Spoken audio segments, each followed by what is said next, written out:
you go. I knew you would be a popular one. I knew everybody would want to come in on this. Hey there, welcome to the Working Actor on Casting Workbook. Hope you guys are all having a great week so far. The weekend is almost here. And our next guest needs no introduction because A, she's been a part of the Casting Workbook family since 2006. So she's been using Casting Workbook. And I guess this is a major success story because you've not only recognized her, if you're Canadian, from Degrassi, but if you're a Netflix fan, you've probably binged watched Ginny and Georgia. And now there's this amazing film that is so heartwarming called SUZE that's in theaters right now, which you've got to check out. I am so happy to welcome Sara Waisglass to Casting Workbook's The Working Actor. Thanks for being here. Thank you for having me. That was the sweetest introduction ever. I'm like already blushing. You know what? I think audiences cannot help but fall in love with you, and your characters that you portray, the person that you are when we interview you, just the person that people know of you here in Canada. So thanks so much for making time for The Working Actor, because it's really to inspire actors globally who tune in to kind of get insight and advice on how to be that actor that you've created and you are today. So thanks for being here. So where do we start? Because your CV or all of your experience is so impressive. You've been with Casting Workbook since 2006. When I said that, your eyes just lit up. So what memory came to mind when I said that? I think I keep forgetting that I've really been doing this since I was like a little girl. And having the actual proof of 2006 is crazy to me, because I must have been 8 years old. 8 years, 20 years ago. Wow.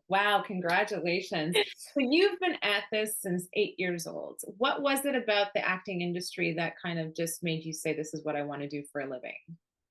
I think it's interesting when you're a kid because you obviously consume a lot of content. You're watching TV, you're seeing like stars, and you're just like, I want to do that. That looks so fun and glamorous.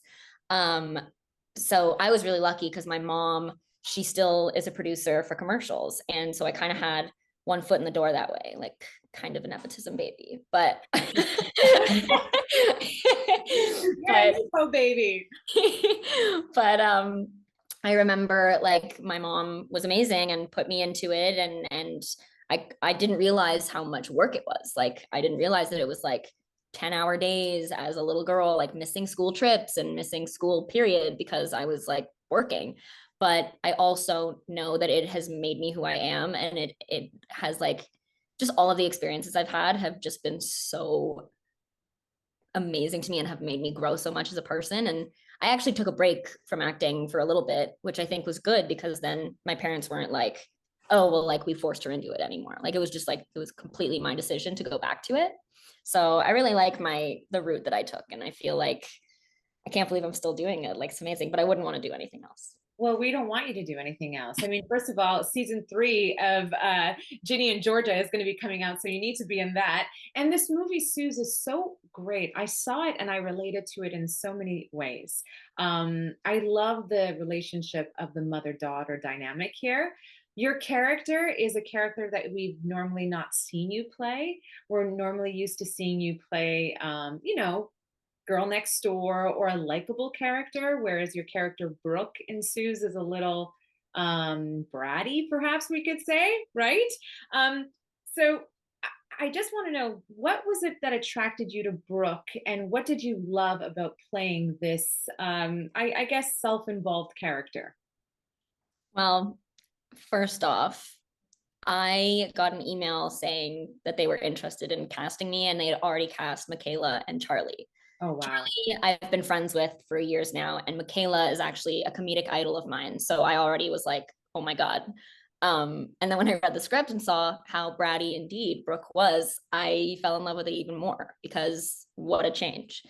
Like, you're right. I don't play mean characters or characters that are like really a far stretch from who I am. And I hope I'm not like Brooke. But I think the main thing I really loved about playing Brooke, because I do think when you are playing a character, you do have to find something that you relate to, or like something that makes sense to you. And I think for me, it was how she was able to talk back, and how she was able to stand her ground, and speak up for herself and advocate for herself, which I think is a skill that I'm still kind of trying to learn how to do. And so I really loved that, because, I mean, for those who haven't seen it, it's about a mother whose daughter goes off to university, and she ends up having to take care of her daughter's ex-boyfriend. Um, and so it's kind of like a buddy comedy between those two. Yeah. But for Brooke, it's like she has, you know, her boyfriend and her mother who are both like obsessed with her and really putting a lot of pressure on her and expecting her to be the root of their happiness, which I think is a very unfair thing to do to a kid. So I really liked that she was able to say, I'm getting out of here. I'm putting myself in a different space. I need to be away from this. So I really respected that about her. And also the hair and makeup team was so wicked. I felt gorgeous every day. So those were my two favorite parts about playing. You did have different looks, especially when you were running off to university, which it was right here in Montreal, because I'm based out of Montreal, right? Hey. Yeah. So it was shot in Hamilton. You're playing a teenage girl who's moving to university here at McGill in Montreal, and you had different looks. And obviously you played this character, and the cast that you just mentioned, it was Michaela Watkins and Charlie Gillespie. What was it like working opposite Michaela? Because she is an incredible actress as well, and she's done so much in her career. So what was that like? A dream come true. Mm. Normally, when I work with someone who I'm like a fan of, I don't tell them, because I'm like, I'm gonna have this whole movie with them to show for this. So like, and maybe at the end I can be like, this was a beautiful experience. But with Michaela, immediately I was like, I love you. And she is just the most gentle, wonderful, smart, grounded human being ever. She made everybody so happy on set. She's such a trooper. And if I can be half the person she is when I grow up, like I will count myself very, very lucky. I just have an overflowing Krakatoa of things to say about her. Like, she is unbelievable. What's it like when you get the opportunity to work with someone you've admired for most of your life? Scary. Very scary, but also like incredible. I feel like those are the moments where I'm like, wow. And I think about how I've been doing this since 2006, and I'm like, I've been so lucky. And it just felt very full circle for me, specifically just because like I had watched Michaela on SNL, and I had like actually done impersonations of her skits like when I was 10. So 15 years later to be doing a movie with her, it's like insane. So you manifested it. There you go. Wow. If you're just joining us right now, welcome to the Working Actor Casting Workbook. Thanks for joining us. And I knew you would, because we're joined by Sara Waisglass, who you know from Degrassi, from Georgia and Ginny, or Ginny and Georgia, should I say, and now from this new movie, SUZE, which is in theaters now, and you've got to see it. You're talking about when you were younger, and you've been a member with Casting Workbook since 2006. Can you take us through how you said your mom is a producer, so that's how you got involved in the industry. You took a break, then came back. What was it that drew you back in? And can you take us through kind of like the audition process of how you got back into this industry and why? Absolutely. She's gonna be so happy I'm mentioning this, but my best friend Brianna in high school, I had quit acting when I was like in grade 7. And then in my first year of high school, Brianna was trying out for this play, and she asked me to run lines with her. And just holding a script again and running lines again, I was like, oh, this feels really good and I miss it.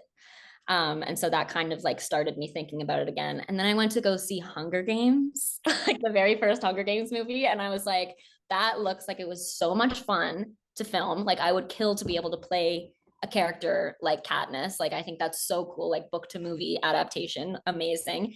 And so that's when I was like, you know what? I think I'm gonna give this another go. And I went back to my original agent who I had been with as a kid, and I'm still with him today, which is really crazy. And yeah, and then the first audition I had out of the gate, I think, was for Hemlock Grove. Didn't book it, but that's okay, because a couple weeks later I auditioned for Degrassi. And that was a long process. Like, I auditioned in November, I think, and I didn't get the part until like June of the next year. So Why did it take that long? It's a fabulous show. They were very, very like, they just knew what they wanted, and so many people want to be on Degrassi, and so they really took their time. I think they did like a huge kind of like a broad audition for everybody. I think they went to schools too and like did that, and um it didn't really get real until like May. And then I came in and did specific roles that they had actually written for the show. And then apparently they created a role for me, which is just the highest honor. And the guy who plays my twin on the show, also, they wrote him in as well, which we're always very proud of.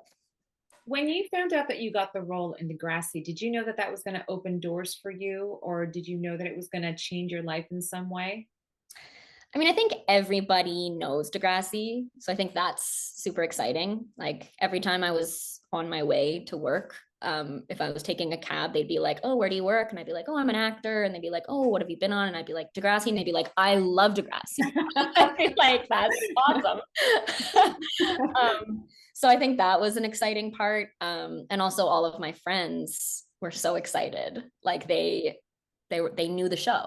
Like a lot of the times you don't know a show until it's out, but like this was something that was already established and obviously a huge success, and so to be part of that legacy was a real honor. And Yeah. also it was the first time that I'd gotten to work with people my own age, because I had grown up playing the little sister or the daughter, and I never really had anyone my age around. And so now I was all of a sudden doing the thing that made me so happy with like friends, and that was life changing. So, what did you learn on Degrassi that made you a better actor? Oh God, that's a great question. Someone once described it to me, like one of the actors on Degrassi was like, it is the best 4-year acting course you can take as a human being, like to just be on the show, because they really do put you through the ringer. Characters go through a lot on Degrassi. So I do feel like I had kind of like every possible emotion on that show that could have been had. And so that was pretty fascinating. I think that's when I learned a good work ethic, because Degrassi runs like a well-oiled machine. And so I just found really good, you know, I'm looking at habits. I had really good habits when it came to just like prepping and getting my work done and getting things done quick. Um, and also really just like falling in love with the art again. Like it was so special. And that led you to Ginny and Georgia. So, I mean, that's pretty exciting. When you get the script for Ginny and Georgia, what's your reaction? Also, knowing that it's going to be on Netflix as well. What was your reaction? And I guess your first impression when you got the script in your hands and you read your character? So I do something a little unorthodox when I get an audition. I think a lot of people initially read, what the project is, who's directing it, where it shoots, when it shoots, what network it's on. I don't even look at that. I open the script first thing, because I just want that to speak for itself. Um, and I was immediately hooked with Ginny and Georgia. I was just like, oh, if I don't book this, I will watch this immediately, because I just was like, this is smart, funny, new, fresh, and it was written by women, which I love. Yeah. So that was pretty incredible. And then also, unbiasedly, like I loved my character the most. Like when I read the script, I loved Max's voice. I loved everything about her. And I was like, man, if I had the chance to play this, it would be a dream come true.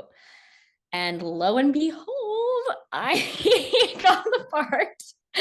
And it has uprooted my life in a million ways. And I could not be more grateful. Because you wanted it so much, not because you didn't want the role of Degrassi, but because you wanted the role of Max so much in Ginny and Georgia, what did you do as an actor to kind of like, I guess, discipline yourself or teach yourself, or what did you do in order to kind of like sharpen your skills? Well, someone told me it's really smart to rip up your sides after you audition, just so that it's not in your head anymore and you can like put it to rest. I tried to do that, but I thought about it a ton and I like was very excited about it. Um, Another skill that I learned from my acting studio, because I get nervous. I still get nervous. Like as soon as I step on the mark, I'm like terrified. and my heart rate speeds up. So my coach said you should run your lines on a treadmill so that your heart is already beating really fast, so that you're used to that feeling and you can still perform. I was like, that's genius. That is So genius. I ended up doing that. And the process for Ginny and Georgia was also very long. It was actually, I think it's the most I've ever auditioned for a character in my life, which makes sense because it is also the most important character I've ever played. But I think I auditioned 7 times, like 7 separate auditions.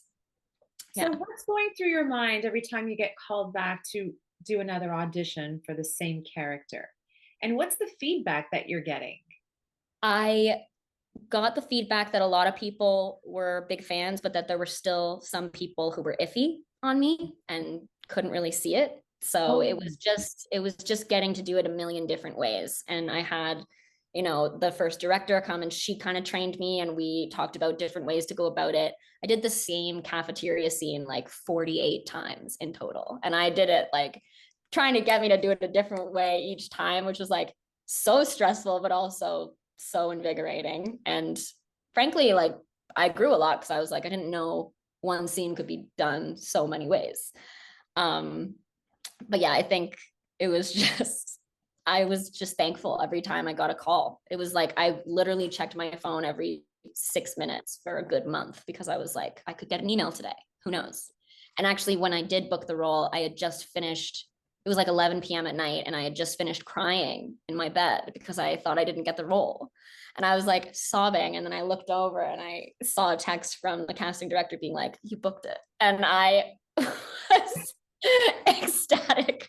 So to go from like bawling my eyes out to like, oh my God, my life is made was hysterical. That's an incredible story. That's an amazing story. When you are going through the auditions in between, what is life like for you in between these auditions? Honestly, I think that is maybe one of the biggest challenges as a performer is the downtime. Because what the heck do you do? Mhm. I was really lucky for a long time because I had school. And so when I wasn't acting, I was in school. I was learning. That was really great. And then after high school, I did end up going to school for screenwriting, and I got a degree in screenwriting. But after 2020, I didn't really have anything to do. So I keep myself very busy because I know that if I'm not busy, idle mind is the devil's playground. So I keep myself very busy. I've worked in acting studios. I was a hostess for a little bit. I just do whatever I can to stay busy and keep my mind active. And I spend a lot of time with my family, a lot of time with my friends. I do a ton of crosswords, and I work out. and, You and say so smart. That's how you say so smart and motivated. Because I'm assuming as an actor, you get these big roles and you're on a major high, and then, like you said, on the downtime, your mindset can perhaps be manipulative with you because it kind of brings you down, and then you're dealing with your ego because you're like, well, I was just on this huge, Netflix series, and now I've got this downtime. So how do you remind yourself that it's going to be okay, that these are just temporary lulls? Well, I have an amazing community, and I don't know where I'd be without them. I have so many people who are in the exact same boat, and we talk about it all the time. And that's really helpful to just know that you're not alone and feeling like a complete imposter. And I feel like the ego thing, I have the opposite effect. Like I feel like when I'm working, I'm like, should this be allowed? Like I don't know if I don't know if I deserve this.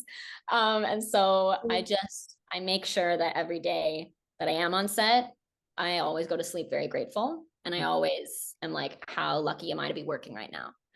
Um, and also the truth is over the last 20 years, I have had work. And so what I use to calm myself down is like, I've worked in the past, I will work again. And I'm going to stay hungry for it, and I'm going to keep doing my best. And but at the end of the day, the real thing that I love is the actual art of acting. And so whenever I get a chance to do that, even if it's an audition, I'm thrilled. Yes, I love that. There was so much in there that's all good, all good. As long as you stay hungry for it, that's when you know you still want it, right? Then SUZE comes up, and this is a Canadian indie comedy, but it feels so big budget Hollywood. It feels like such a great film that I would go see and should be in festivals and all that. So congratulations on your accomplishment with this film. What did you love most about the whole synopsis of it? Because it can relate to everybody who watches it. It's about, like you said, an empty nester divorcee who has a teenage daughter. She's going off to university, and she has this relationship with her daughter's ex-boyfriend. So in my mind, I feel like, well, you can't judge a book by its cover, and these relationships all are, there's reasons why you have these relationships in your life. So what did you learn from this synopsis? Well, first of all, I loved how character driven it was. Like, it's not sensational, like there's no shock factor or anything like that. It really is based on the relationships and the truth of what it feels like to grow up and lose people that you're close to, and learning how to kind of navigate these big changes in your life. And so I just really related to that. I loved that. I wanted to be part of that. And also, I had studied in school buddy comedies just as a genre. And it's always like buddy cops or like two high school friends. Like, I had never seen like a mom and her daughter's ex-boyfriend. Like, I thought that was so funny. Yeah. And then I read the script and absolutely fell in love with it because Lindsay and Dane, who wrote it and directed it, are superstars, and their humor is so beautiful. Like, I loved every page. So it feels like I remember shooting that and being like, this is absolutely the best thing I've done all year. Like, I just was so happy. Your co-star is Charlie Gillespie. You've worked with him before, correct? No. No. Oh, you haven't. Okay. Well, there you go. I feel like you have worked with him before. Okay. You have never worked with him before. Did you ever work with Aaron Ashmore? Yes, I did. I Okay. was on his show for a second, Killjoys. And then he also came to work on Ginny and Georgia, which was super fun. So Right. Is kind of, there a comfort there when you're working with actors that you've worked before, that you're like, okay, this is cool. We're on the same set together. We can help each other out. yeah, I think there's like, well, Toronto is such a small acting Yeah. community. Everyone knows everyone, and I kind of love that. Um, and it's cool because like now all of my friends who I've made from different projects are working with each other. So everyone kind of just mingles, and it's a really beautiful thing. But yeah, working with people you know is like summer camp. Like, you get paid to hang out. It's kind of crazy. So that was pretty special. Okay, so the film is in theaters. If you want to check it out, it's SUZE, which I highly recommend you do. I'm going to hit the Q&A right now because I know that we have a lot of questions coming in, and I just want to get to some. We've got one from Jonathan. I don't want to butcher your name. Jonathan Apotiv says, are there any acting studios or private coaches in Toronto that you've used or continue to work with that are helpful? I swear by Louis Beaumander Acting Studio, LB. I've been going there since I was 12, and they are fantastic. I work with Louis, I work with Stephen Yaffe, Jacob Kramer's there. We were on a show together when I was a kid, and we still stay in touch. The coaches there really understand everything, and not only do they kind of tailor a plan for you, but they know your strengths and they know your weaknesses, and they kind of foster a plan around that, which is really beautiful. I trust them with my life. As an actor today, are you still taking acting courses or doing things to kind of always, evolve? Absolutely. It's a muscle. And I feel like the day that I stop and be like, oh, like I don't need any more training, that's gonna be a bad day. So I can always learn, I can always grow. So yeah, I definitely still coach. All right. Hello from Kelowna, BC. I'm currently a background actor, and I am doing many auditions for speaking roles. What can you recommend that might help me break through the other auditions? It appears that full union and union apprentice members get all of the roles, and I find it hard to break through that barrier of being a background actor. I wish I had more solid advice for that, but I've never done background work. But I do know that a lot of my friends have kind of dabbled in student films and kind of taken every opportunity that they can to kind of build a portfolio. And even like my makeup artist friends, like everyone does that. So I feel like the more you have under your belt, the better. So you can seek out, I mean, there's always films like student films and stuff like that, or make your own. Like writing is super fun, like get into that. I feel like the more opportunities you can give yourself, the better. Yeah. And patience. And patience. So when you got this script for SUZE and you read the script, what was the audition process for you like? Or did they cast you right away? They cast me, which is crazy. I feel like that was a lottery. Like so Dane had seen me in a film I did in 2017 called Mary Goes Round. And he was like, I think she would be good for this. And he reached out. Obviously, I fell in love with the script. I was like, yes, please let me be part of this. And it all worked out. See, that's when you know that you've made it as an actor, when you don't have to audition anymore and people just call you and say, we want to give you the role. That's incredible. Good for you. Congratulations. Yeah, that felt like that was special. This is definitely casting workbook celebrity here right now. That's amazing. Okay, you've been with Casting Workbook since 2006, so you must have a little bit of tips that you can offer the actors who are tuning in as to things that you do all the time when you get a script. I know you said you throw the sides away and you practice on your treadmill, which I'm going to go do as well. But it's very smart for anything, right? Not even for auditioning for a role, but that's great. What are some things that you do consistently as an actor? I think everyone's process is different. Something that I do whenever I have an audition is, like I said, I'm very into writing, and I usually write a diary entry from my character's point of view, and like about whatever the scene is about, just because that helps me establish a voice. And I feel like voice is of the utmost importance because no one is the same. Like everyone's different, and so I feel like that really gets me into the right headspace. And I also try very, very hard to, I don't know if anyone's read Bryan Cranston's book, but he mentions in it that auditioning is the job. Getting the job is not the job. Auditioning is the job. And so I treat it with that amount of respect, and that I take that very, very seriously. And so I feel like that's a really smart habit to get into. That's great advice. Can we have an entire day with you on casting? That's great. You're spilling some secret tea details here. That's fantastic. Sara, I also want to commend you at the fact that you are a mental health advocate. And you've been pretty vocal about it, right? And there are some scenes in SUZE as well that kind of deal with mental health issues. I just saw a question coming in from Natalie who said, well, how do you get out of your head when you're in a bad space? And I think we touched on this a little bit, but what kind of advice would you give to actors? I know we touched on it a bit, but just how to get out of that space. Man, I wish there were a formula. Like I really, really do. And if anyone knows it, I'll at me. But what I do, first of all, I never judge myself for that. I really try to be on my own side because it is really hard. It's a really, really hard job. It's crazy highs and crazy lows, and that can be really hard on anyone mentally. Also, there's a lot of anxiety involved in the rejection and the comparison. Like there are really hard aspects of this career.